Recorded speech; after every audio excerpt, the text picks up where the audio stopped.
All right, so it's 7:02 on the 2nd of February. I'd like to get the, this would be a special planning commission meeting. Go ahead and call to order. Can we please stand and for the flag salute? I pledge allegiance to the flag of the United States of America and to the republic for which it stands, one nation, under God, indivisible, with liberty and justice for all. So hopefully this is a fairly quick night. Looks like we've got one item on the agenda. So I guess we can just jump right into it.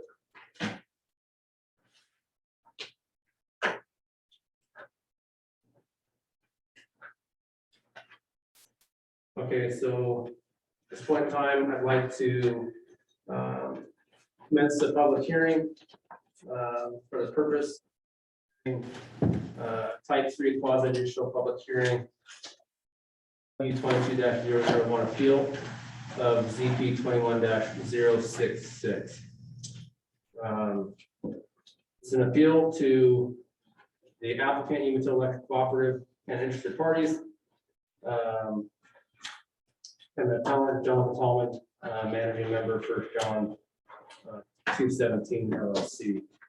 The project of concern is the Olson Road 230 kV transmission line.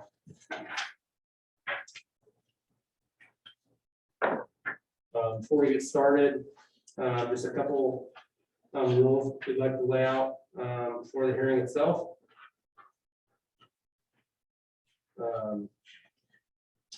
Testimony and evidence shall concern the approval criteria described in the staff report or other criteria in the comprehensive plan or land use regulations, which the person testifying believes to apply to that decision. Failure to raise an issue with sufficient detail to give the hearings bodies and the parties an opportunity to respond to the issue means that no appeal may be made to the State Land Use Board of Appeals on that issue.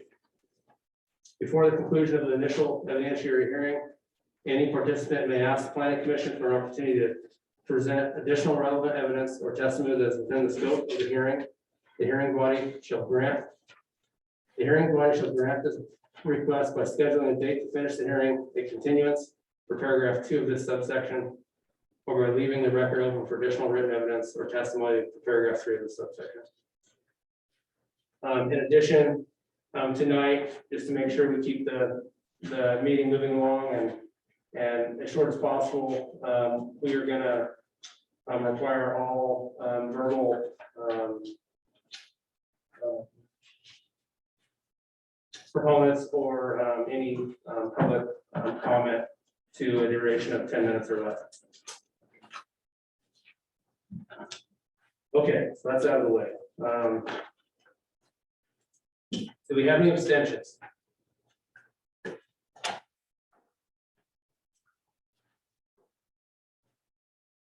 So at this time, I'd like to declare potential conflict of interest, and unless there is a need for my vote, I will abstain. I will continue to manage the meeting, but I will refrain from any discussion related to the decision or contribute to the decision there. You know, I hate to step back, but should we do a roll call? It would be helpful. I think let's do a roll call of the committee. Can we go ahead and do that now? Sure. Jacob. Here. Sam. Yeah. Ethan. Here. Here. Carla. Here. Jennifer. Here. And Zach. Here.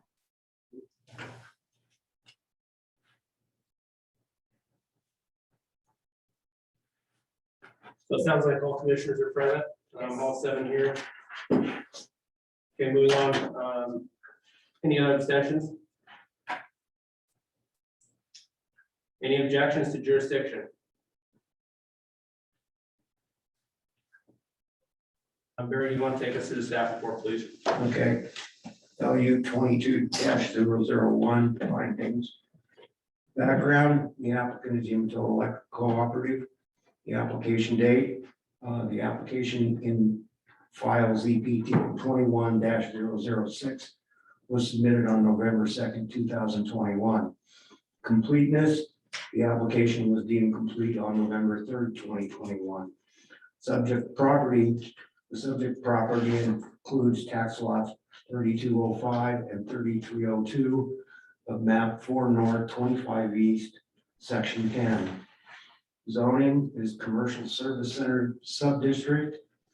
The proposed use, the application proposes to install 2 segments of 230 kV electrical transmission line.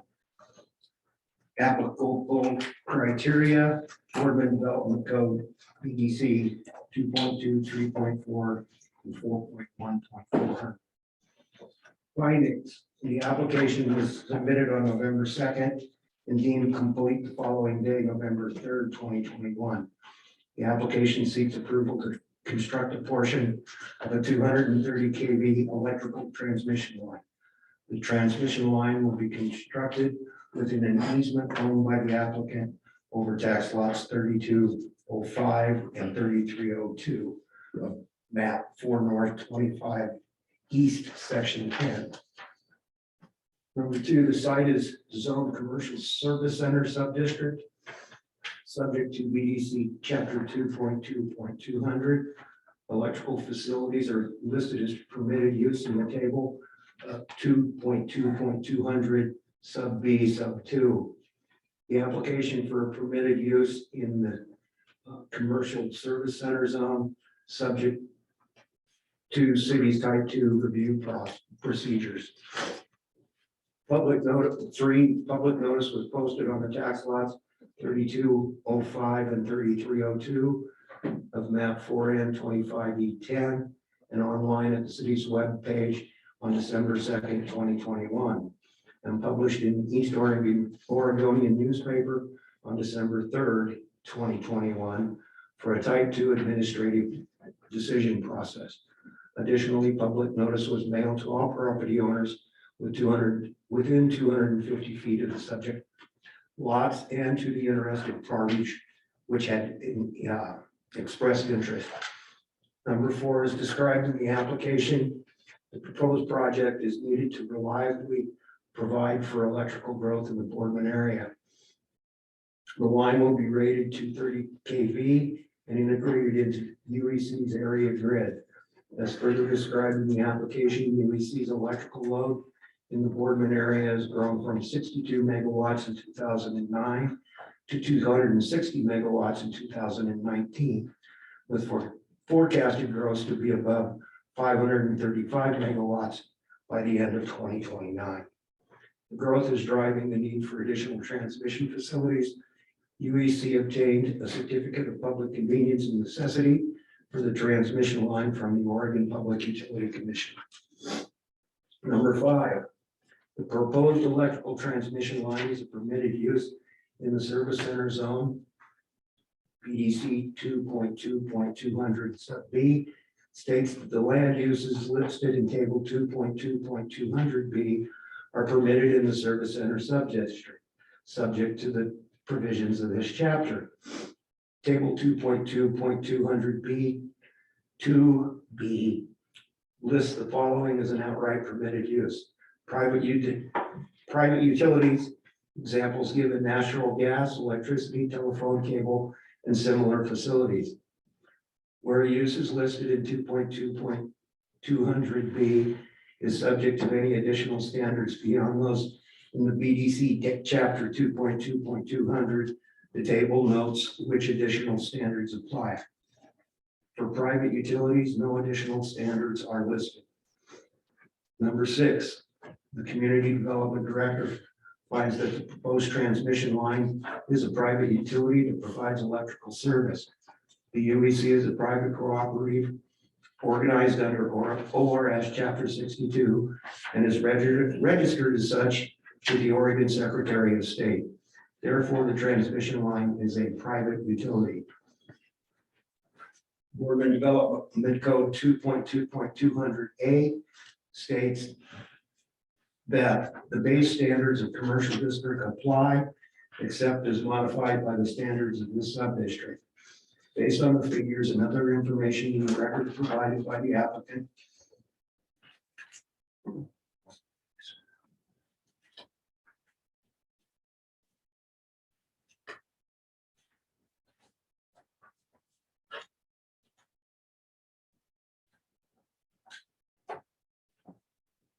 okay, based on the figures and other information in the records provided by the applicant, the transmission line satisfies applicable base standards of the commercial district. Number 8, BDC 2.2.2.120 setbacks. So the front yard setbacks, there is not a minimum or maximum front yard setback in the service center zone. Rear yard setback, the rear yard setback is 0 for street access lots, tax lot 3302 and 3305 have street access, therefore the required setback is 0. Side yard setback, there's no minimum side yard setback. Number 9, lot coverage, there is no minimum or maximum lot coverage requirement. Number 10, building height. This section establishes a maximum building height. The proposed structures are not buildings, therefore the criterion does not apply. Number 11, 2.2.150 design standards. The section establishes design standards for buildings and the proposed structure are not buildings, therefore this criterion does not apply. Number 12, pedestrian amenities. This section applies to application for public and or institutional building, 3 or more townhomes, duplex or triplex development, multifamily housing, or commercial or mixed-use building. Because the proposed transmission line and towers are not of one of the listed development types, this section does not apply. Number 13, the Community Development Director finds that there are no other standards in the base zone, BDC Chapter 2.2, that apply to the proposed transmission line. Accordingly, the proposed use complies with the base zone standards. Number 14, Chapter 3.4 establishes standards for specific public facilities. Section 3.4.500 applies to utilities and requires utility lines in a subdivision to be placed underground. The application does not propose a subdivision. Therefore, this section does not apply. Moreover, the section exempts high capacity electric lines operating at over 50,000 volts or above. Those proposed transmission line operates above the 50,000 volts. Accordingly, this section does not apply. Number 15, on the evidence in the record, the director finds that all of the relevant and applicable criteria and standards in BDC chapters 2.2 and 3.4 are met. Accordingly, the application ZP 066 is approved. Number 16, the decision is final unless an appeal is filed with the city manager within 21 days. BDC 4.1.400G. Number 17, on January 5th, 2022, 1 John 217 LLC, managing member Jonathan Tallman filed an appeal to have the planning commission hear the decision on ZP 21-006. Number 18, this hearing will be assigned land use or LU 22-001 file pertaining to the type 2 administrative decision for ZP 21-006 and will be a type 3 quasi-judicial hearing. On January 26, 2022, the city received comments from Sarah Mitchell of Kellington Law Group on behalf of 1 John 217 LLC, which was added to the record. 20, On February 1, 2022, comments were submitted by Tommy Brooks of Cable Houston Law Firm on behalf of Unitil Electric Cooperative. 21, on February 2nd, an email and additional documents were submitted by Kelly Doherty, which had been entered into the record.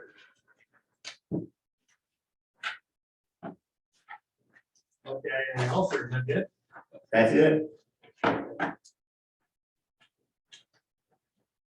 So your recommendation is what exactly for this case?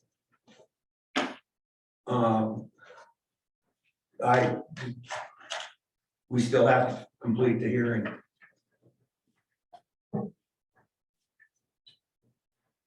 Okay, any questions for on the staff report? So wait a second, the city didn't approve this? I thought the city. We approved ZP 21-66. Okay, but this is a hearing of the appeal of this. So I was Yes. asking the staff to produce a staff recommendation on to approve or deny the appeal. Okay, and he said, well, that's what the hearing is for, but the city's already approved it. This is the appeal of that decision by the city. That's correct, but I was asking for the city's recommendation on approving or denying the appeal. Oh, okay, all right, sorry. Okay, moving into, If I have a recommendation, if with the volume of materials that come in at the end, if the planning commission wishes to have time to digest the information in the record, we can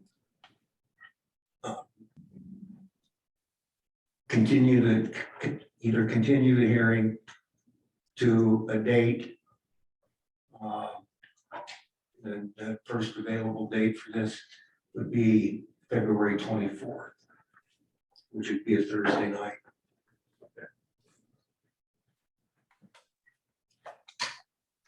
any other questions for Barry? Proponent's case, and for this case, as it is an appeal, the proponent would be the appealant, correct? The proponent for this case would be the appealant, The appellate, yes. would be the proponent. Okay. So moving into proponent's case, I'd like to remind proponents and opponents that we will be restricting each person's testimony to 10 minutes. And I will remind you at probably 8 minutes and then cut off at 10 minutes per person. So is there any proponents for this case?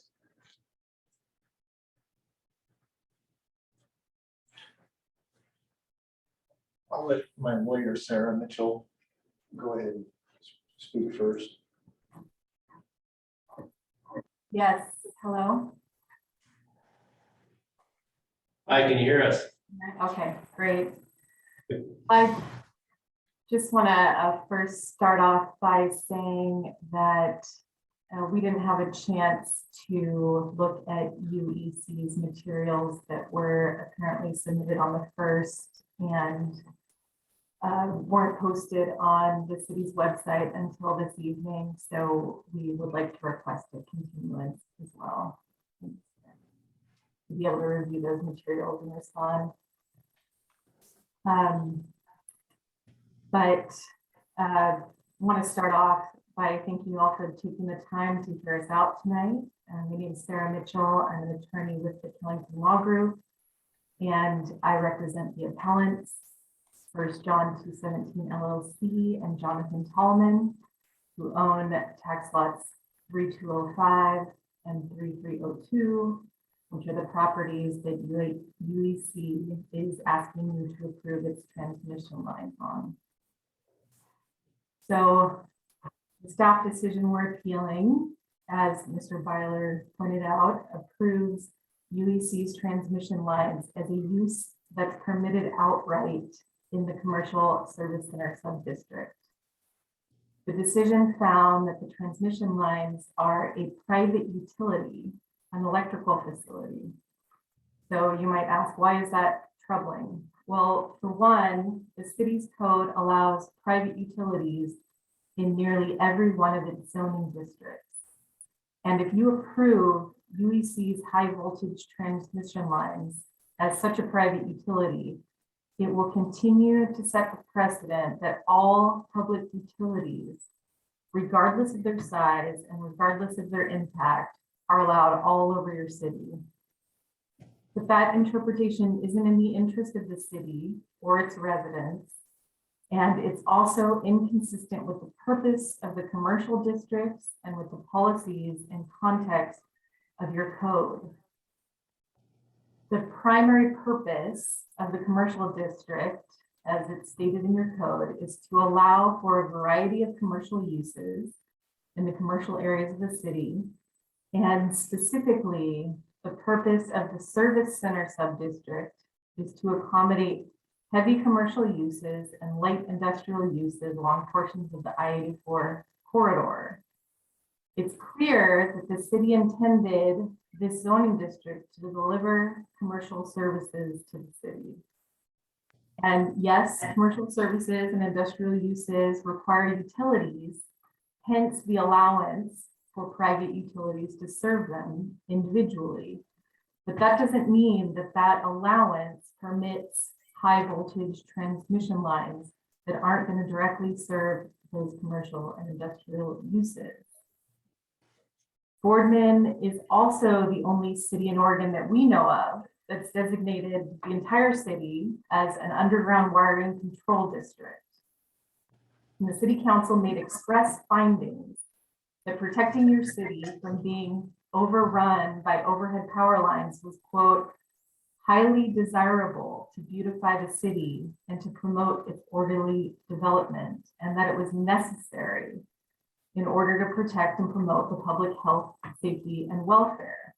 And your comprehensive plan has a similar command, interpreting private utilities to permit UEC's overhead power lines is simply contrary to those policies in your plan and your code. And the city already has a special district for high voltage power lines, BPA subdistrict. That zone allows utility infrastructure, includes electrical service lines, and is a better description of what UEC is proposing. That allowance in the BPA zone provides context that private utilities in the service center subdistrict should be interpreted to mean something different than utility infrastructure allowed in the BPA subdistrict. So taken together, all of these things guide how you should interpret private utilities that are permitted outright in this zone. And you should interpret that term not to permit large above ground utility facilities like UECs. Second, I want to talk about why the decision errs in approving UEC's application without undertaking site design review or applying any of the site design review standards. So the code requires that all developments in the city go through site design review unless another specific type of development is listed as requiring development review. So what UEC is proposing isn't listed as the type of development requiring development review, but their proposal is unquestionably one for development. That term is defined in your code. It says that development means all improvements on a site, including buildings and other structures. So under the clear terms of the code, UEC's proposal has to go through site design review and address all applicable standards. This decision doesn't do any of that and should be denied for that reason. And specifically, I want to talk about one standard that isn't addressed in the decision, and that's access. Site design review requires a finding that the application comply with all standards in chapter 3.1 of the code regarding access, among others. And chapter 3.1 requires an access permit for access to a public street. Here, the land on which UEC proposes its transmission lines abuts Laurel Lane, a public street, and there's no existing access from Laurel Lane to the easement that UEC is claiming, presumably a new vehicle access from Laurel Lane is required for construction and maintenance of the transmission line and towers. But UEC didn't apply for an access permit, and the decision doesn't address how the application complies or will comply with that standard. It should be denied for that reason too. And the last point that I want to make is that the code requires a land use application like UEC's to be filed by the record owner of property, which the code says means a person whose name is on the most recently recorded deed. 1 John 2:17, the Tallmans are the record owners of the properties at issue. There's no question about that. You should have a copy of those deeds in your packet. It's very simple. UEC isn't the record owner, and so it just doesn't have the authority to file an application for the Tallman's property under the Clear Terms Clear Code. So for all these reasons and the others listed in the materials that we've submitted previously, we ask that you deny UEC's application. Thank you.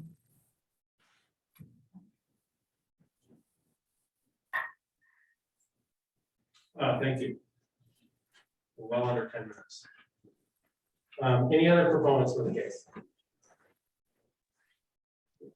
Yes, Kelly Doherty. All right, Kelly, we can hear you. Go ahead. Thank you. I'm Kelly Doherty. I'm a Morrow County resident. First off, I want to make it very clear that I am testifying as a resident and nothing more. I am not a contractor, an employee, an invitee, a licensee, a guest, an agent, or a representative for First John. I am only testifying as a citizen. I do not wish to be listed on anybody's litigation sheets. With that said, what I am is a recorded easement holder on a piece of property on Coonsey and Tower Road that actually the city owns. I have it no different than the one that UEC holds. I don't believe that it would be in anybody's interest if I went out and tried to make a land use application on the fact that I am an easement holder. It's just not the correct procedure. That's why we have those rules in place.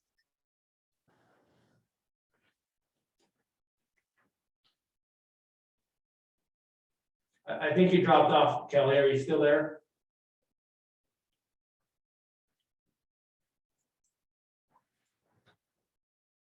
Hold on just a second. Kelly, I think you're muted. Are you there? Yeah, I'm back. Okay, we got you. So can you tell me where I left off? Yeah, I can do that. I think you left off right in the middle explaining as an easement holder on city property out by Tower and Coonsey. Thank you. So what I was trying to say is that just because you're an easement holder like I am, doesn't give me property rights to go out and to apply for a land use permit of any kind. I don't think the city would appreciate it if I went out and rezoned their land because I have an easement.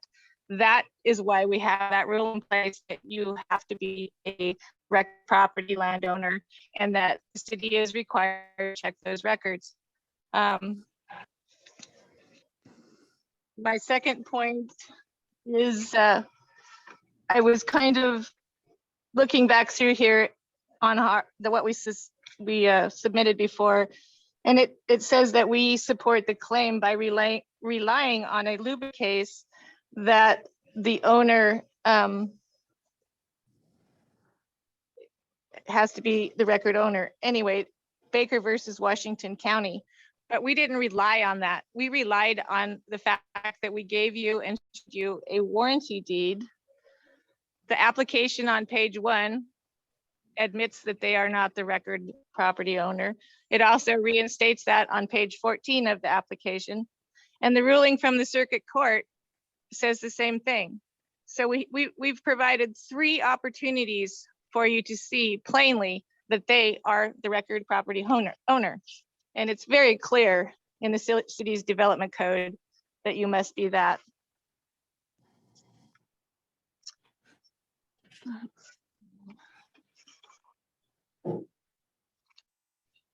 I also came across a very strange thing that I don't even know what and how to think about it, that the city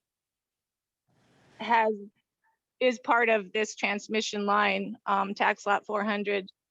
And they have signed into an agreement with Umatilla Electric that clearly states that they will not make any objections to the above applications or to oppose any of them in any way. And that they are referring to is land use for this transmission line. It's kind of a gotcha moment for the city. I think they you know, have really put themselves in a bad position where they are part of this and have signed that contract with UEC not to oppose this in any way.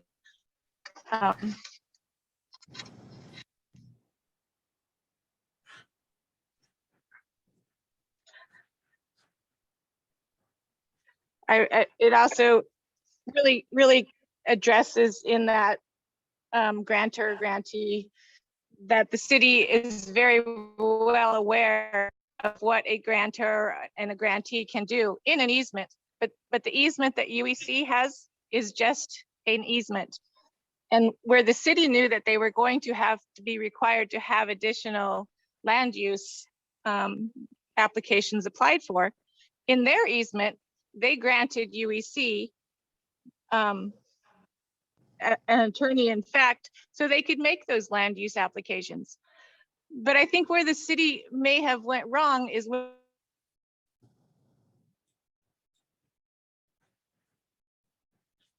Kelly, your computer muted itself again.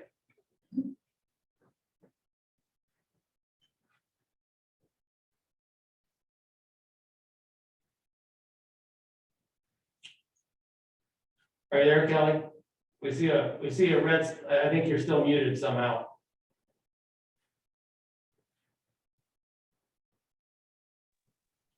oh boy, okay, I'm back. I don't know why it's doing that. I think we only lost you for probably So- 20 or 30 seconds, so. Okay. Anyway, it's all written down in there. I hope everybody's going to read them. I do think that, you know, it really spells out clearly in the city's own easement, how they, you know, if you're going to make these agreements for easements, then you need to have an attorney in fact clause in there that gives you the approval to do that. And UEC just simply doesn't have that in their easement agreement. It's a non-proprietary easement. Other people can put other things in that area. And it just goes to show that.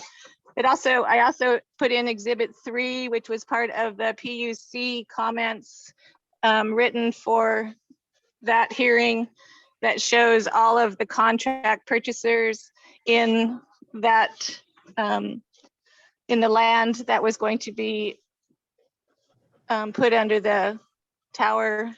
And as you can see on Exhibit 3, there's only one contract purchaser, and it is not the Tallmans. With that, I'm gonna be done, and thank you for your time. Thank you, Kelly. Is there any additional proponents on the case? Jonathan, go ahead. Let me start my time again, just a second. Okay, go ahead. Okay, my high school teacher just said this, and I think it's fitting right now.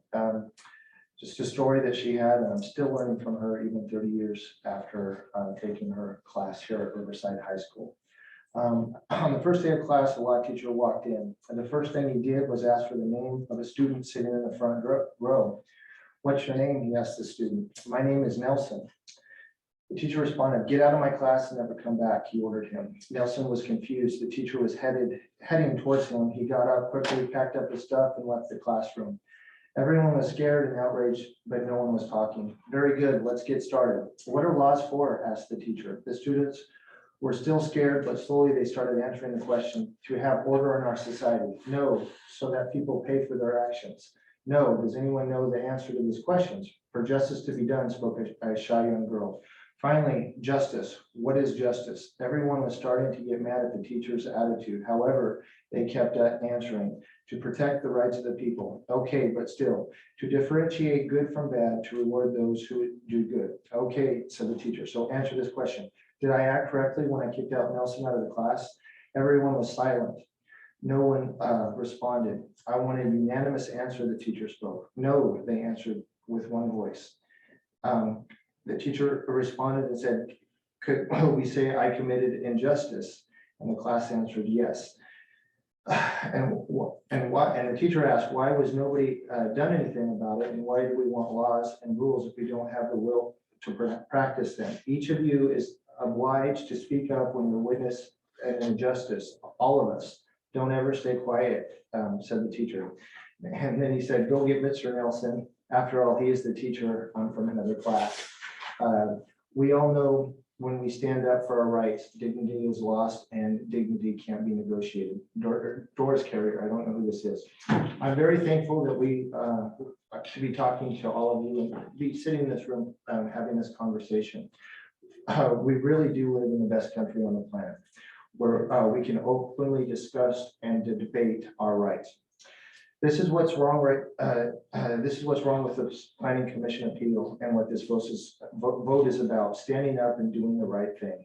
I own the corporation. I am the sole owner of the property, and this land use application that was approved by the city, all right, that's why I had to appeal it, is asking for an application to use the property. I plead with the commissioners to look and read at the technical merits of this decision. Only the record owner can do this.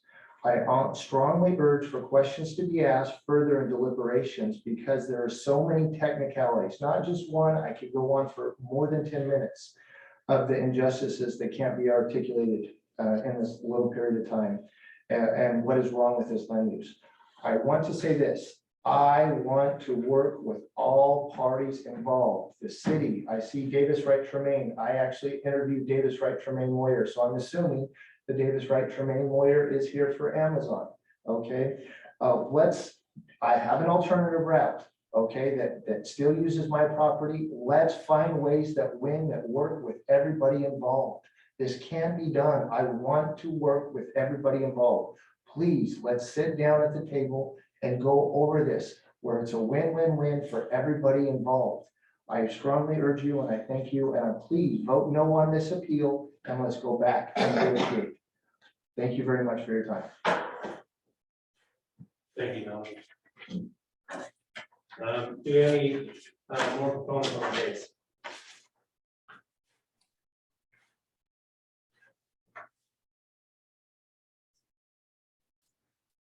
Anybody on Zoom for the proponents?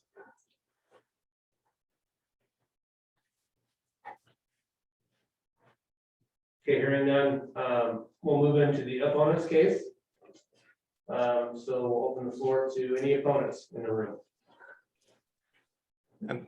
Good evening, Chair Kane and members of the commission. My name is Tommy Brooks. I am from the firm Cable Houston, and I'm here on behalf of Umatilla Electric Cooperative, who's the applicant in this case. And for the record, my address is 1455 Southwest Broadway, Suite 1500, 97201. I think I can keep the primary part of my presentation extremely short, and then maybe address some of what I heard in the proponents' cases. But the reason we can be quick about this is that this is essentially the 5th time that our application is being reviewed by the city. Last fall, we had a nearly identical application for other portions of the same transmission line. And that application was first approved by staff, then it was approved by this planning commission, and then it was approved by the city council. And the information before you now in the current application is nearly identical to that earlier application, with the only difference being the properties that the zoning permit would apply to. So it's the same transmission line, it's the same zoning, and staff rightly came to the same conclusion as they did last time, and that was the fourth review when they reviewed this application. And now here we are before you again for what amounts to the fifth review of these issues. The frustrating thing is that with one exception, all of these issues raised in the appeal that you heard about tonight are the same issues that were raised in the last proceeding. And in your packet, you have a letter that we provided, and it shows where each of these substantive issues were expressly resolved in that last application, first by you and then by the city council when it affirmed your decision. And there's nothing that you've heard tonight or in any of the comments that explains why now you should come to a different conclusion when you're applying the same set of facts to the same law. So for that reason alone, you should be able to deny this appeal. The one issue that the appellants raised here tonight that was not an issue in the last application is this argument about who can submit a land use application, or more specifically, who can submit a zoning permit application.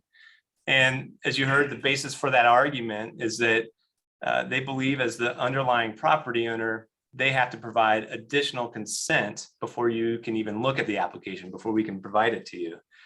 And there's two big reasons this is wrong. So first, and this is in our application, we have a court order that grants UEC the right to use these properties for the transmission line specifically. And that court order has a clear statement that the appellants and anyone else cannot interfere with that use. So we don't even need to decide what the code says about consent to land use applications and whose interpretation is right, because the consent has already been provided through the court. UEC has a right to proceed with this transmission line, and no one is supposed to interfere with that. The appellants have not even attempted to explain how they can be ordered by the court to allow UEC to use the easement and ordered by the court to not interfere with that use, but nevertheless try to retract their consent just for this application. Second, even if this were a matter of code interpretation, the Court of Appeals has a case that instructs local jurisdictions exactly what to do in this situation. This is a case that we cite to that's in the letter that we submitted to you. And what the court says is that the city's code can't be interpreted in a manner that repeals a state law. And the state law that they were talking about in that case is the same law in ORS Chapter 35 that granted UEC access to these properties through that court proceeding I talked about.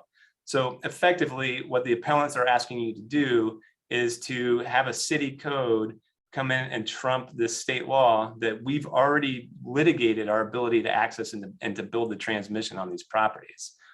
So in that case, ODOT had the exact same, it was a case involving ODOT, exact same situation where they had access to the property through a court order.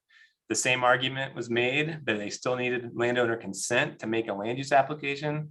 And the court resoundingly rejected that argument. So this is as simple as it can be. The transmission line's an outright permitted use. The statutes and the court order that we have granted UEC all the rights to proceed with that use. And UEC has documented that the use is consistent with the code. And that's all that's needed for a zoning permit. Just to address specifically what some of the arguments I heard tonight, you know, a lot of what Ms. Mitchell presented to you was what the code should be like, you know, where should transmission lines be? Where should other lines be? That's not before you. This is a matter of what does the code say? And the code says that transmission lines like this are outright permitted uses. So to buy into her argument would be for you to unilaterally change what the city council adopted as part of its code. And there's simply no basis for that. The access issue, same issue came up in the last proceeding. This is an easement corridor. There's plenty of ways to access the use. The properties themselves already do have access. there's no requirement that there be some permit before we can access permit before we can construct this. So, but again, that was resolved in the last case. If the rest of the arguments were about, sort of the interpretation of, who's the record owner, there's ambiguity in the code. It doesn't actually say the record owner, it says a record owner, and then it doesn't really define owner. It gives an example as, the person in the last deed, but sometimes the code refers to a owner, sometimes the owner. It's not as clear as they would have you believe, but again, that's irrelevant because the top line of all of these code provisions actually say that those consent requirements are only required where this chapter, which is chapter 4, requires approval of a use. That's not what a zoning permit is. It's zoning authorization. We're not asking for approval of the use. The use has already been approved by the city council as an outright permitted use. That's documented in a letter from the city. That's a letter that Ms. Doherty actually submitted to the record. So I'm glad she did that. It shows that no further approval of the use is required. The zoning permit just is a way for the city, for us to memorialize that what we are building is one of the permitted uses that's already been approved. So that's just, that's why we went on even the interpretation issue. But again, that doesn't matter. If there's a dispute over reasonable interpretations of the code, you get to decide, but the Court of Appeals has actually already stepped in and said, actually, you don't get to decide because you cannot interpret it in a way that would undermine that state law. So with that, I mean, we'll rely on the rest of our application and the city's prior interpretations and the city's prior decision of the code. All that's reflected in the staff's decision. And so far, nothing has been said that should undermine your confidence in your staff's decision. And just as a final procedural point, I heard a request to keep the record open and maybe to kick this down the road a little bit. I think there's probably a right to keep the record open, but I think the Planning Commission needs to be very cautious about how long it keeps that open because the 120-day deadline for this application is creeping up. And I think you want to give time for the city council to potentially hear this as well. So with that, I can answer questions. And if we need to come back up, we can do that as well. All right, thanks, Tommy.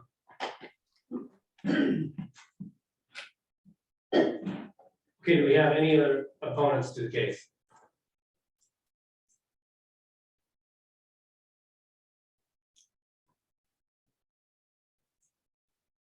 Any other opponents on Zoom? Hearing none, we'll go into the cross-examination of opponents. So is there any proponents request for examination for the proponents?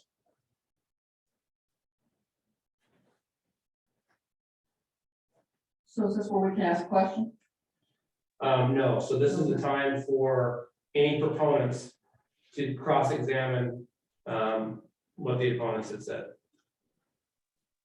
Yes, I'd like to speak. Kelly Doherty. Okay, Kelly, go ahead. I'd like to address the fact that he believes that we have seen this in the record for 5 hearings now. What we've seen for 5 hearings now is been a total circus. Tax lots were messed up. There was just no reasonable reason to believe that that should pass. I'd also like to say that that decision from the city council has been withdrawn. We don't know why that decision has been withdrawn. We don't know anything about it. So all of his claims about that this has been litigated before and it's all approved is substantially wrong. We don't know why they've rescinded their decision because they did it in a manner that wasn't in a public meeting. And so we have no idea. Obviously, there's problems with the application. In accordance with his access, I believe that the last time that we talked about the access is that he suggested that we had a linear area to go to. Right now, we don't have that linear area. We only have 2 tax lots, and they are bound by Laurel Lane. Tallman's access, they just applied for access because they're been asked to be shut down from the Hobbses and from the county. So right now, there may not be access to their properties. It's probably going to be denied at the county from the IAMP plan because it's too close to the exit. So there is no access unless they, literally drive across areas that they can't legally drive across. I think that's all for me. Thank you. Chair Kane, since this is cross-examination of the of us, I would like to treat that as a question to us because I don't think that was an opportunity for additional testimony. It's supposed to be to clarify our position. So could I respond to those questions? I'm just double checking here, making sure that that is the correct time to do that, because we do have rebuttal evidence as later on in the section, but this is okay. Okay, Tommy, go ahead and proceed. Thank you. Just the 2 questions that Ms. Doherty asked were about why the old decision was withdrawn and about linear access. And we actually do know why the old decision was withdrawn. It's stated in the notice because the city wanted to correct the tax lots that were mentioned in that. And if you, I can assert to you that the notice is very specific that is the issue that will be taken up in front of the city council again when it comes back. So has nothing to do with any of the issues that we talked about tonight that they've re-raised here. All of those are settled. And then again, the linear access I was referring to, the materials in our application show it's not just about these 2 properties, it's about the whole line and where the access can happen all throughout that corridor. So to try to treat this as just these 2 properties that there's no access on either side of them, it's not accurate and it doesn't reflect what's in the application. Thank you.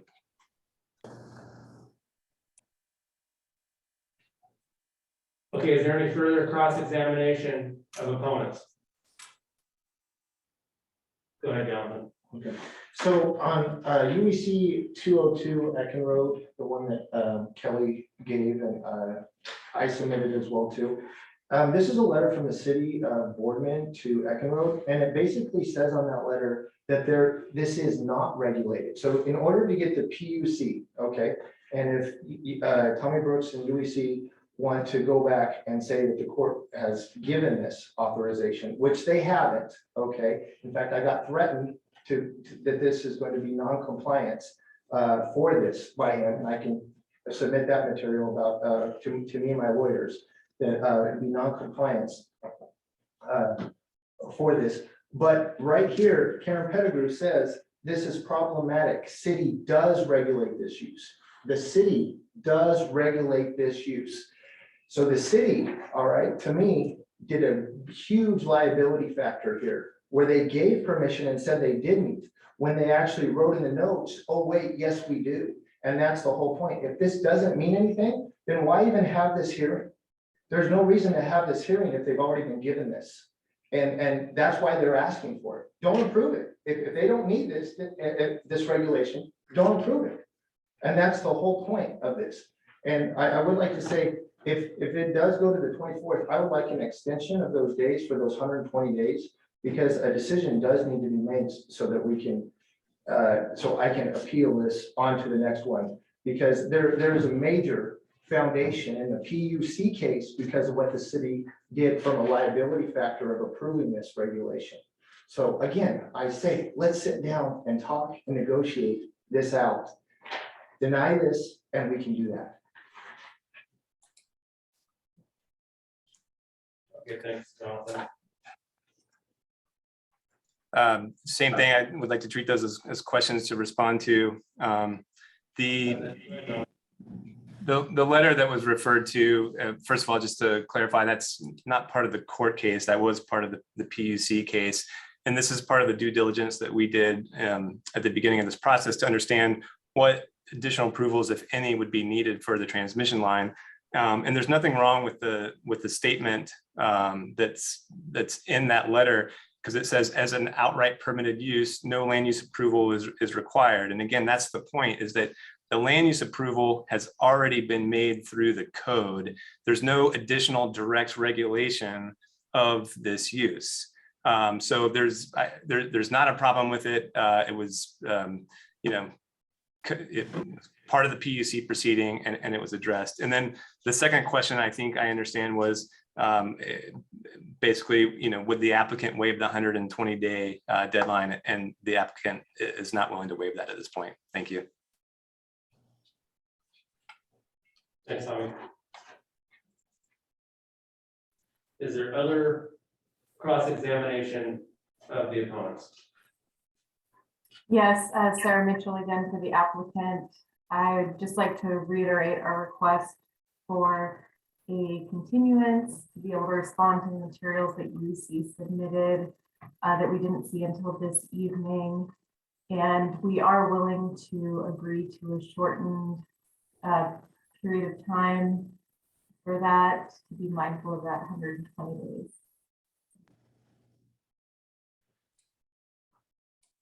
Okay, so I just want to ask a quick question because I'm personally a little bit confused. So I've heard a continuance, and I've also heard keep the record open, and those are two different requests. So I just want to make sure what request is being made and what we should be deciding on. A continuance leaves the public hearing open, correct, Barry? Where we wouldn't close the public hearing, we'd leave it open. We, under a leaving the record open, we go ahead and close the hearing, and we leave the record open for submissions of additional evidence until such time we close it, and then we come back in the following meeting for a decision. Can you ask a question to Spencer Parsons, who's our counsel? Yeah, Mr. Chair, Spencer Parsons, Beery, Elsner, and Hammond. I'm stepping in for Chris Crane this evening, advising the city. So regardless of which requests the Planning Commission has received, it's actually up to your discretion, the commission's discretion, whether or not you want to close the public testimony but leave the record open for additional written submissions, or if you want to continue the hearing for additional testimony to a date and time certain in the future. So you can hear what's being requested, but ultimately the decision is up to the Planning Commission on which way they want to go to comply with the request. You have to, since this is the initial evidentiary hearing, you have to grant one or the other, but you have the choice on which way to go. And I'd like to clarify our request, if I may. We'd like to request to keep the record open. Okay, thank you. You have anything else to add, Sarah, or is that the end of your cross-examination?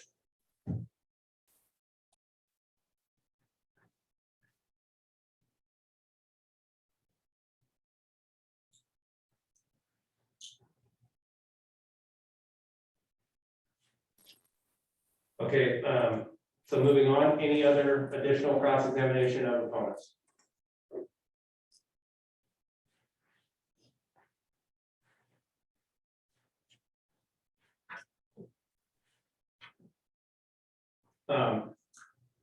So hearing none, is there any public agencies tonight to discuss the matter?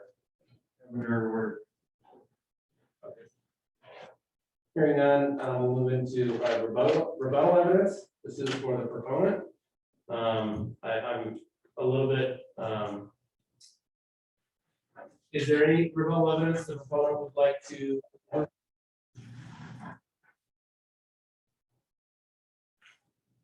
I didn't pretty much cover that in cross-examination. Okay, so now before we close the hearing, I think the commission should discuss the requests that have been made and whether that is appropriate or not before we deliver over the matter. Delivery.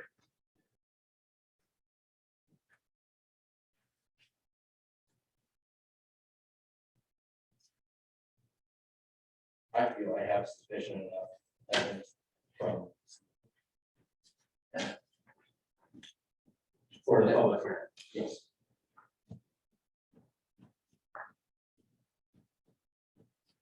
Any other commissioners want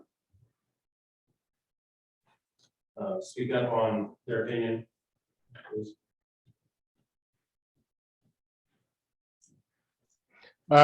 Mr. Chair, if I may jump in, because the request has been made, there is the time for deliberations is probably most appropriately to be undertaken after the record's closed to everyone for both oral testimony and written submissions. So what I would recommend the planning commission do is to make a decision on which way they're going to handle the request and reserve deliberations until you have a complete record so that the planning commissioners can evaluate everything they've received.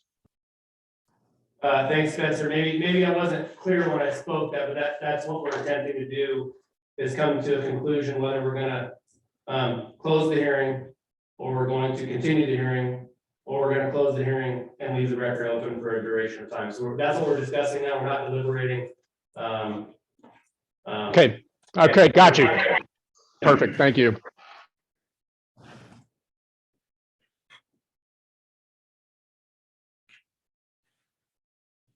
Any other comments, Ragnar? So let me just get this right. So the one opinion we've got is to close the hearing and leave the record open for a duration of time, which would be, when was our next date? The next available date would be the 24th. Well, that would be for deliberation. So what the code says is if you close the hearing and leave the record open, it must be for at least 7 days. And then at the end of that initial 7 days, anyone who wants to respond to what's been received during that first 7-day period can request to submit additional testimony responding to that first open record period within the next 7 days. So that's kind of the fast track timeline that you have available. The shortest time frame you can be looking at for written submissions is 7 days and 7 days. And then what I think Barry's talking about is setting the date for deliberations out past that. okay. So does any commissioners have any issues with that proposal by our fellow commissioner, or does anybody have another idea, or now's the time to speak? No, that sounds reasonable to me. This is Zach. This is Carla, and I also agree. Okay. So I guess we'll need a motion for that, for approval. That would be, my assumption is closing the record in 14 days, which would be around the 16th or probably the 17th close of business. And then our next scheduled regular commission meeting would be the 24th for deliberation. Or the 24th is actually a Thursday. So It's actually a Thursday. okay, and that's, okay. So we need a motion to contain that. Okay. Good luck. So I'd like to make a motion, we leave the record open for closed public hearing, leave the record open for 7 days for supplemental evidence, written evidence, and reconvene to deliberate on the 24th. So motion's been made. Do you have a second? Second. So Sam Irons has made a motion to close the public hearing, to leave the record open for a duration of 17 days. 14 days, I apologize. And to follow up with deliberations on the evening of our regular scheduled commission meeting on February 24th of 2022. Mr. Chair, I believe that the motion was for 7 days. And then in the event that anything comes in under the development code, if somebody wants to respond to that, automatically they would have an additional 7 days. Okay. Yeah. That sounds a lot smarter too, so let's just do that. Chair Kane, a point of order here, and maybe Mr. Parsons can help answer it, but I believe if the record's going to be opened in that manner, that the applicant is entitled to a final legal argument within that period of time. And I would request that that be if it's not part of this motion, that it be part of a separate motion to make sure that that gets built in. Yeah, and for what Tommy Brooks is saying, the applicant's automatically entitled to a final 7-day period, which doesn't add towards the calculation of the 120-day deadline, but is automatic if any of that information comes in. And so I think that we don't need to include that as part of the motion. We can just recognize that here on the record that the applicant is entitled to that. Thank you. Which the February 24th date would include that applicant response. That would be an additional. Correct. Okay. So we don't need to include that. We can do. 7 and then 7 and. So his original motion holds true. So we can move forward with Sam's motion and adding a second on closing the public hearing, leaving the record open for 7 additional days. And in the event the opponent needs to review the proponent's case, an additional 7 days can be up to 7 days can be granted. And then we have an additional room for if there's any. Okay, is that okay? So let's do a roll call vote on that. Jacob. Um, Oh, you're abstaining. abstaining. Okay. Sam, Yes.